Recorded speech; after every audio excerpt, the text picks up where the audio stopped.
good afternoon. Our excitement is always tempered by a sad circumstance that took the life of a little boy in 1972, some 53 years ago. So while we have news to share, it still really touches the Bryant family in particular, and they're here today.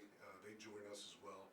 So it's a somber set of circumstances that we are proud to share with you, because it wasn't too long ago in policing when the investigation of a cold case was doing neighborhood canvases and knocking on doors and re-interviewing family members, re-interviewing witnesses, an occasional deathbed confession.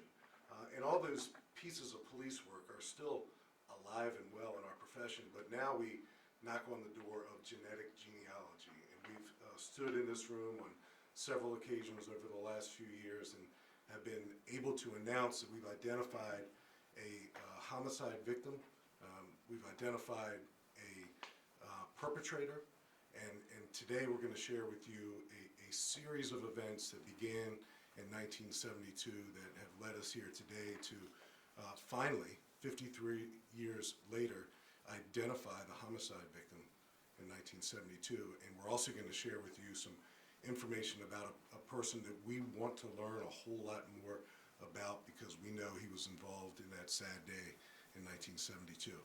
A few thank yous, and then I'll turn it over to Chief Wright. She's going to walk us through this investigation all the way back to 1972. I want to personally thank our major crimes bureaus, particularly Cold Case Squad, Victim Services Division, the National Center for Missing and Exploited Children right here in Northern Virginia. They did an early sketch for this case, and they've offered their support all along the way. Innovative Forensic Investigations for their genealogy breakthrough that you're going to hear about today, and they are with us as well. The Philadelphia Police Department, Detective Hesser, Detective Benson, two veteran homicide detectives from the Philadelphia Police Department who made a trip down here just to be part of this announcement, and thank them for their work. Astria Forensics, the DNA, and you're going to hear more about the DNA from the hair and the jawbone that helped us break through with this case. The Philadelphia Medical Examiner's Office and District Attorney's Office, they assisted with exhuming the exhumation process that we recently undertook. Office of the District Attorney, City of Philadelphia for their coordination. George Mason University for their overall forensic coordination. The FBI for their long-term support in this case. Greenmount Cemetery, Jones Funeral Home, Coleman Cemetery. But most importantly, the Bryant family is here today, and they're going to be available for a question or two. A family representative will be, and that'll be kind of at the end. But we can't thank him enough for still being part of this effort and this announcement today. So I will turn it over to Chief Wright, and she'll walk you through the details. Thanks, Chief. After more than 50 years, the cold case detectives have identified the murdered boy that was found in Lorton in 1972 as 4-year-old Carl Matthew Bryant, born May 26, 1968. On June 13, 1972, a boy was riding his bike home from school in the Lorton area, and he saw a body below the bridge, the old Colchester Bridge in Lorton. He raced home, told his mother. She called police, and detectives responded out to find a child who was unidentified. They didn't have any missing children reports to match up to who this child might be. He was unclothed, and it was ruled that he had died as a result of a blunt force trauma, so it was ruled a homicide.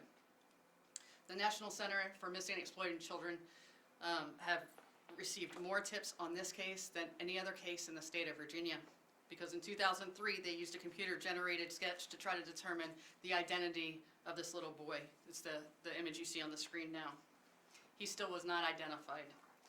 Fortunately, one of the original case detectives had claimed some of the hair during his autopsy, and in 2004 the FBI was able to extract some DNA from that hair. Still, though, there was no match found. Recently, a company called Astria was able to assist and help through genetic genealogy. and Carl was determined to be the son of Vera Bryant. Vera Bryant was a woman who lived in Philadelphia in 1972. Relatives knew that she had traveled by car with her boyfriend James Hedgepeth, her son Carl, and her 6-month-old son James Bryant. They were traveling on that day in June from Philadelphia down to Middlesex County, Virginia. When the couple arrived in Middlesex County, Virginia, they met with James Hedgepeth's family. The couple did not have children with them. Vera visited her relatives that Thanksgiving in 1972. She did not have children with her at Thanksgiving that year. She explained that her children were with James's family in Virginia. Both Vera and James Hedgepeth are now deceased. Vera passed away in Pennsylvania in 1980. Hedgepeth died later. Vera's DNA was extracted from her remains and matched as the mother of Carl Matthew Bryant. Based on the fact that the couple left with children and arrived without them, they never made a report of any kids being missing. We believe that both boys may have been murdered on June 13, 1972, between Pennsylvania and Virginia. We believe this is the route they may have traveled. And the baby may have been discarded along the route also, but he has not ever been located. The area in Lorton was searched for several days. Detectives put a lot of work into the case, but they never found any other persons. And at that time, they also didn't know that they were looking for another child. We know that Hedgepeth had been convicted of murder in 1962. He had served time in prison for that murder, and he met Vera after that time in prison. He was not the father of either of the boys. We spotlight this case to finally recognize Carl Matthew Bryant's identity. And we ask for the public's help in filling in the missing information. Perhaps somebody witnessed something along that route that day, or maybe Vera or James confided in someone before they had died. Maybe another jurisdiction had recovered a 6-month-old baby's remains and didn't have any way to tie it to this case, as we didn't know that there would be any relation to this case. And as you know, in 1972, as compared to 2025, how we communicate amongst law enforcement has vastly improved. So we hope to know what happened to baby James, who was born in January of 1972. If anyone has information or you believe you can help us, we ask that you call our Major Crimes Bureau at 703-246-7800, option 2, or call our Crime Solvers line at 1-866-411-8477. You can remain anonymous. As the chief said, we had a long list of partners who were instrumental in helping us get this case to the point we're at today. I'd also like to acknowledge the family members of Carl Matthew, James, and Vera Bryant. The Coleman Cemetery in Alexandria area of Fairfax County, they laid Carl to rest in a proper burial when he remained unidentified. And I'd be remiss if I didn't mention Detective Corporal Dan Mustaine, crime scene officers Miller and Boatwright, who back in 1972 had the forethought to collect Carl's hair, which ultimately was the key to allowing science to identify him in 2025. And with that, we'll take any of your questions.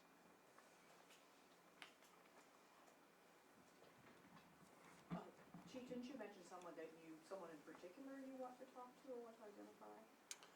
So the boyfriend is now deceased. He died several years ago. We'd like to talk to people who knew a little bit about him. He was the one who served time in prison and the sentenced, I think, in 1962. Got out, became involved in a relationship with the mom. He did not father the 2 children, but in the event that he shared any information with family or friends since 1972, even though he's now deceased, we'd like to know about that. And we think there's every possibility that probably took place. And our plea is for people to come forward, even if they think they know him, but they're not sure what information about him would be helpful. Call us anyway, and we'd love to talk to you. And talk about the importance of those details, both to your department and to family.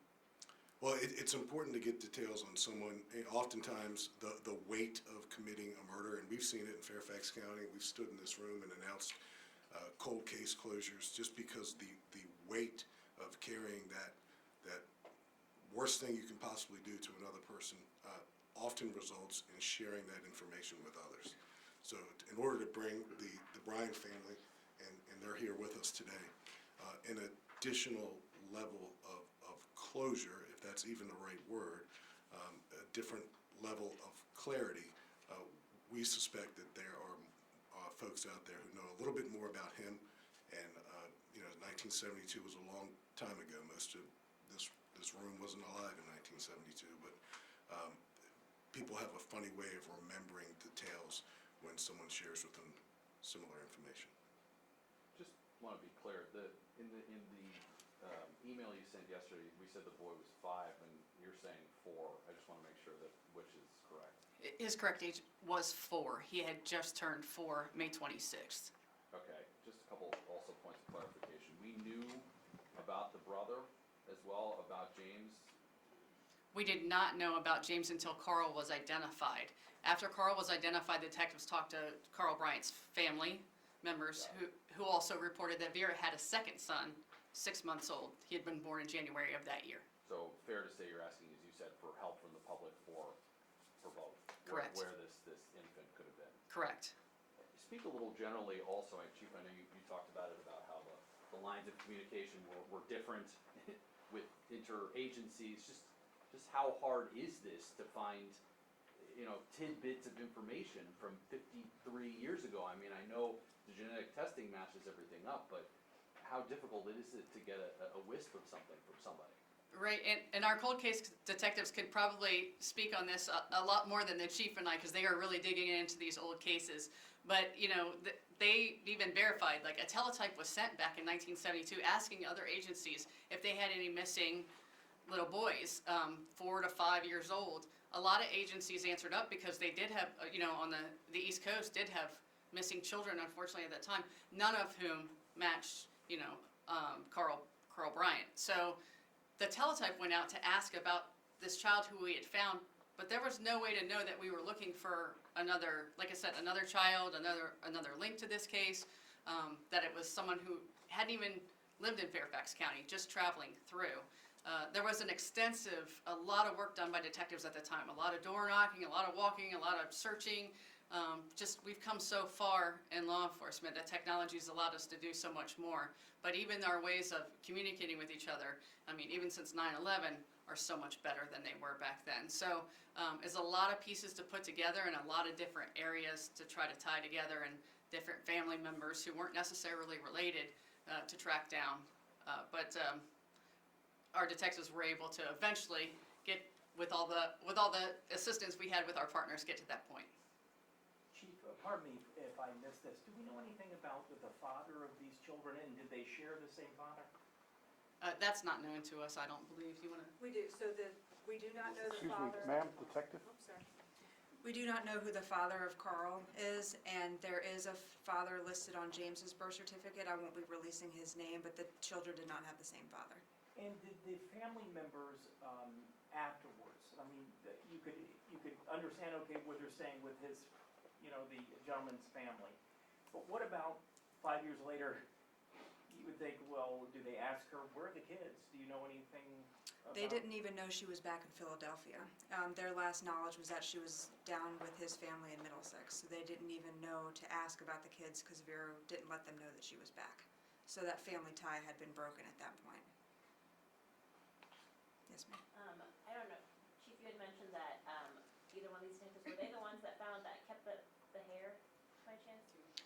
I was not born in 1972, so no, I did not keep the hair. No, the hair was collected at the autopsy in 1972. It was maintained in the case file, and so when we got involved in 2021, the hair was still there, and we were able to send it. Okay, no offense, sorry. But to know that from a piece of hair that you could solve a cold case like this, how do you react to something like that, just the modern technology? It was surprising because when we got the hair, when we opened the package, it was literally little specks, like razor stubble. And so the lab, Estrella in California, had said that normally they require at least 2 centimeters of hair to do testing. And I said, well, I don't know if I even have 2 millimeters of hair to send you. And they said, well, send it anyway, we'll see what we can do. And they were able to develop a profile. So it was a pleasant surprise. Just more on that lab. Has this lab been used before by your cold case? Or is Not this by the us, first this time? was the first And time. so they seem, from this description, to really specialize in hair and DNA. tell And me why you turned to them as opposed to others. So, I believe NCMEC was the one who put us in touch with them because there was a grant at the time, so we were able to do that testing for free, and the information was that they were good with rootless hair, and so we did send it to them. You don't know. Yes. You say that the FBI identified the DNA in 2004, and it was the cold case that the detectives that got back into the case in 2021. I mean, how did that come back onto your radar? Cold case, our detectives had been involved with this case the whole time. It just in 2004, when it went into the National Missing Persons Database, there was no match. I can't remember, I want to say 2016-ish, they tried to get more DNA, so we thought to try to exhume Carl's body from Coleman Cemetery in Alexandria, but unfortunately his tombstone had been washed away from the derecho that happened in 2012, so the cold case detectives at the time were not able to exhume him to get better DNA, and so the case got kind of stuck at that point until 2021 when we sent the hair to Estrella. You don't happen to have a copy of that teletext? Does that exist anywhere? Probably. Just- I'm sure it's in the That case would be a really file. cool thing to show as to what kind of technology was sent. The other thing more pertaining to the case, the murders. You're not ruling out that it could have happened in Fairfax County? You don't know where these boys were killed, is what you're saying? Just somewhere between, like, could it have been in here? in this Absolutely, it county? could have been in Okay, Fairfax yeah. County. Following that up, from the autopsy of when the child was found, how long before that, have they been able to determine that, how long before the body was found that the child had been killed? Approximately 6 hours.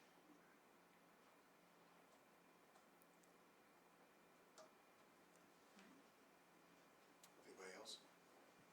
Do we know anything more about the rest of Vera's life? Did she have more children?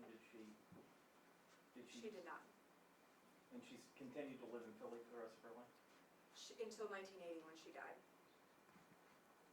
As far as we know. Like I said, that family relationship was fractured. Good. So lots of twists and turns, and it's hard to follow at first glance. And I won't soon not remind Detective Wallace that she was accused of being alive in 1972. I was alive, but the question wasn't to me. Teletypes, old school. We opened it up with talking about the tried and true traditions of cold case investigations. And there's several detectives in this room, current, retired, who have done that hard work. And you still knock on doors, you still talk to family members, you still talk to potential witnesses, and an occasional deathbed confession.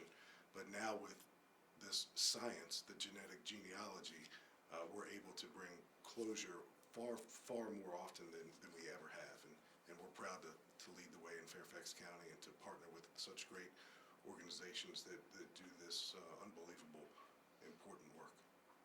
It's a testimony to the perseverance of the profession, the detectives, and the world of science that now has a stronger role now, greater than ever before, with these types of complex investigations.